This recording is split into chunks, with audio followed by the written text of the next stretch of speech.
Bismillahirrahmanirrahim. Assalamualaikum warahmatullahi wabarakatuh. Perkenalkan, nama saya Dwiki Husinjaini dengan NPM 212151045, kelas 2021B, Program Studi Pendidikan Matematika, Fakultas Keguruan dan Ilmu Pendidikan, Universitas Siliwangi.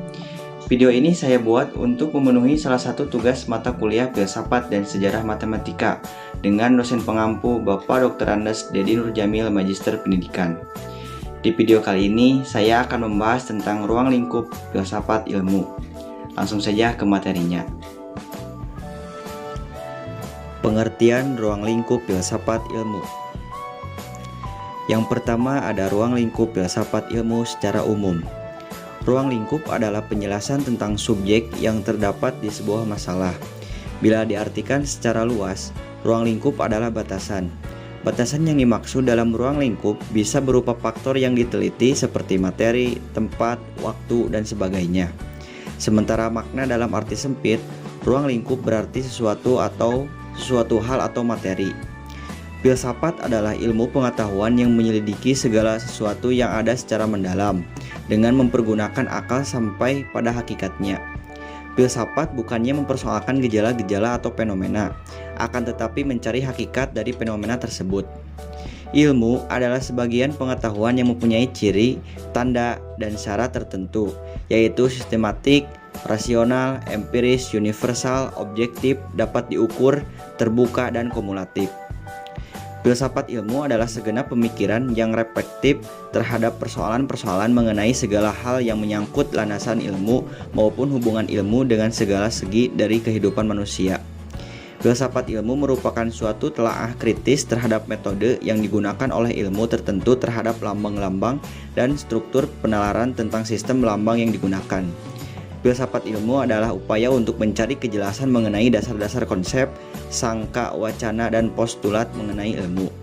Filsafat ilmu merupakan studi gabungan yang terdiri atas beberapa studi yang beraneka macam yang ditunjukkan untuk menetapkan batasan yang ditentukan. Dan ruang lingkup filsafat ilmu adalah ilmu yang membatasi lingkup pada batasan pengalaman manusia. Hal ini disebabkan metode yang dipergunakan dalam menyusun kebenaran secara empiris. Secara ontologis, ilmu membatasi diri pada pengkajian yang berada dalam lingkup pengalaman manusia. Ruang lingkup filsafat ilmu terutama diarahkan pada komponen-komponen yang menjadi tiang penyangga bagi eksistensi ilmu, yaitu ontologi, epistemologi, dan aksiologi. Yang selanjutnya yaitu ruang lingkup filsafat ilmu menurut para ahli. Yang pertama menurut Peter Engeles, menurut beliau, ilmu mempunyai 4 bidang konsentrasi yang utama, yaitu sebagai berikut. Yang pertama, telaah mengenai berbagai konsep, peranggapan, dan metode ilmu berikut analisis, perluasan dan penyusunannya dalam memperoleh yang lebih baik dan cermat. Yang kedua, telaah dan pembenaran mengenai proses penalaran dalam ilmu berikut strukturnya. Yang ketiga, telaah mengenai saling kaitan di antara berbagai ilmu. Yang keempat, telaah mengenai akibat pengetahuan ilmiah bagi hal-hal yang berkaitan dengan penerapan dan pemahaman manusia. Yang kedua, menurut Cornelius Benjamin, filsuf ini membagi pokok soal filsafat ilmu dalam 4 bidang, yaitu sebagai berikut. Yang pertama, logika ilmu yang berlawanan dengan epistemologi ilmu. Yang kedua, filsafat ilmu ke alam yang berlawanan dengan filsafat ilmu kemanusiaan. Yang ketiga, filsafat ilmu yang berlawanan dengan telaah masalah filsafati dari sesuatu ilmu khusus. Yang keempat, filsafat ilmu yang berlawanan dengan sejarah ilmu.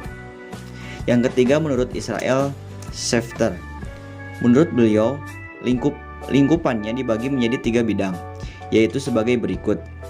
Yang pertama, peranan ilmu dalam masyarakat.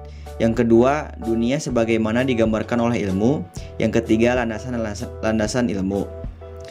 Yang keempat, menurut J.C. Smart, filsuf ini menganggap filsafat ilmu yang mempunyai 2 komponen utama, yaitu sebagai berikut. Yang pertama, bahasan analisis dan metodologis tentang ilmu. Yang kedua, penggunaan ilmu untuk membantu pemecahan problem. Yang selanjutnya, ruang lingkup filsafat ilmu menurut saya pribadi. Ruang lingkup filsafat ilmu menurut saya pribadi adalah ruang yang membatasi lingkup pada filsafat yang menjadi batasan pengalaman manusia. Ruang lingkup filsafat ilmu menurut para ahli mungkin sangat luas, tetapi yang paling utama diarahkan pada komponen-komponen yang menjadi tiang penyangga bagi eksistensi ilmu tersebut, yaitu ontologi, epistemologi, dan aksiologi. Tidak menutup kemungkinan masih banyak lagi lingkup yang belum kita ketahui yang mengarah pada filsafat ilmu yang masih menjadi batasan ilmu tersebut. Perbedaan ilmu filsafat dengan filsafat ilmu.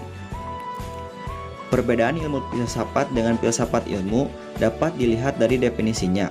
Ilmu filsafat adalah ilmu tentang dasar-dasar filsafat yang mencakup sistematika filsafat, yaitu ontologi, epistemologi, aksiologi, objek-objek filsafat, sejarah filsafat, dan metode-metode filsafat. Sedangkan filsafat ilmu adalah cabang filsafat dan bagian dari epistemologi yang mengkaji ilmu pengetahuan dari segi ciri-ciri dan cara-cara memperolehnya. Dilihat dari objek kajiannya, objek kajian ilmu filsafat adalah semesta atau semua yang ada di sekitar manusia dalam arti seluas-luasnya.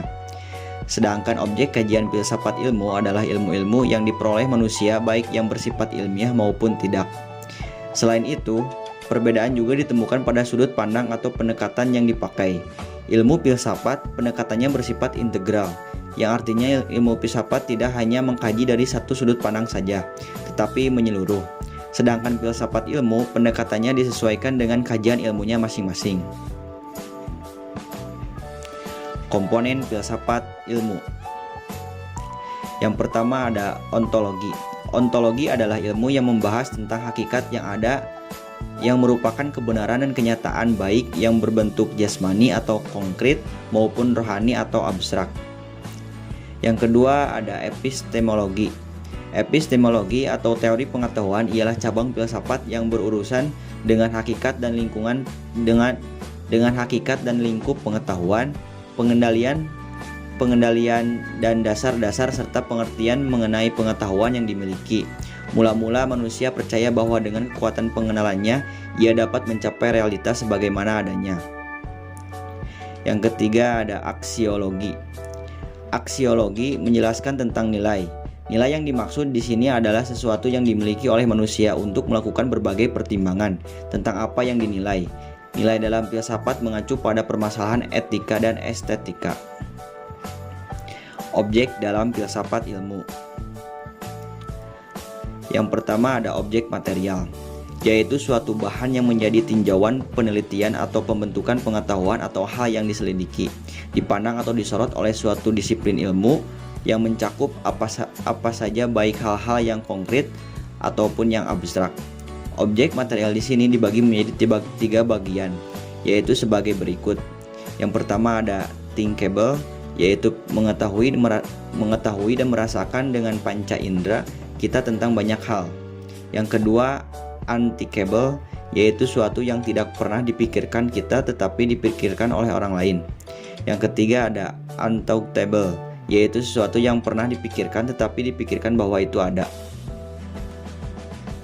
Yang kedua ada objek formal, yaitu sudut pandang dari mana sang subjek menelaah objek materialnya. Setiap ilmu pasti berbeda dalam objek formalnya. Objek formal filsafat ilmu adalah hakikat ilmu pengetahuan, yang artinya filsafat ilmu lebih menaruh perhatiannya terhadap problem mendasar ilmu pengetahuan. Seperti apa hakikat ilmu pengetahuan, bagaimana cara memperoleh kebenaran ilmiah, dan apa fungsi ilmu itu bagi manusia. Problem inilah yang dibicarakan dalam landasan pengembangan ilmu pengetahuan, yakni landasan ontologis, epistemologis, dan aksiologis. Ciri-ciri filsafat ilmu. Jika dilihat dari perbedaan antara ilmu filsafat dengan filsafat ilmu, dapat disimpulkan bahwa filsafat ilmu memiliki ciri-ciri sebagai berikut.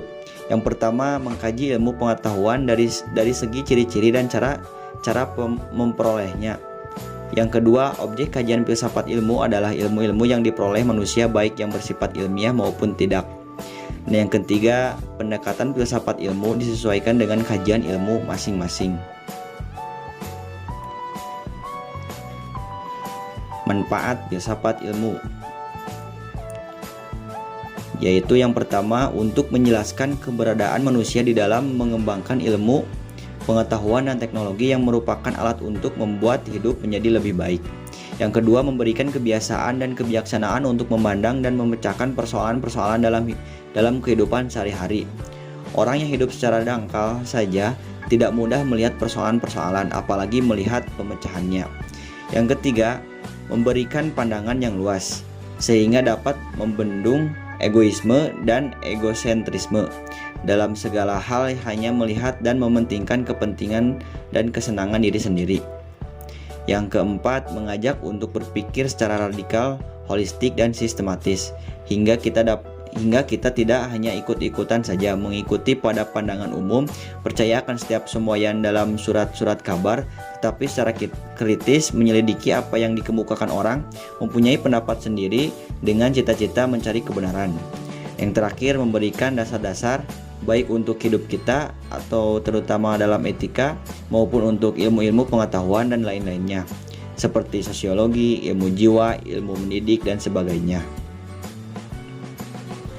Jadi kesimpulan yang dapat saya ambil dari materi ini adalah filsafat dan ilmu adalah dua kata yang saling terkait, baik secara substansial maupun historis, karena kelahiran ilmu tidak lepas dari peranan filsafat.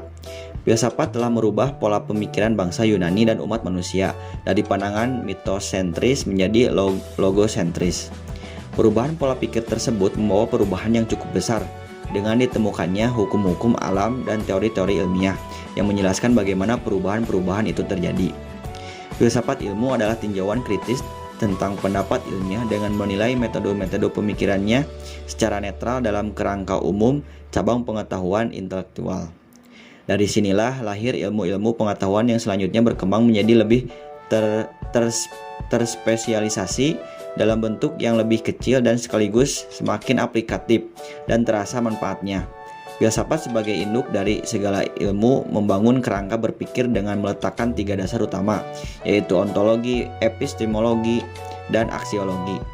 Dan objek dari filsafat ilmu dapat terbagi menjadi dua bagian, yaitu objek material dan objek formal. Sekian yang dapat saya sampaikan. Mohon maaf atas kekurangan dan kesalahannya. Terima kasih sudah menonton video ini. Wassalamualaikum warahmatullahi wabarakatuh.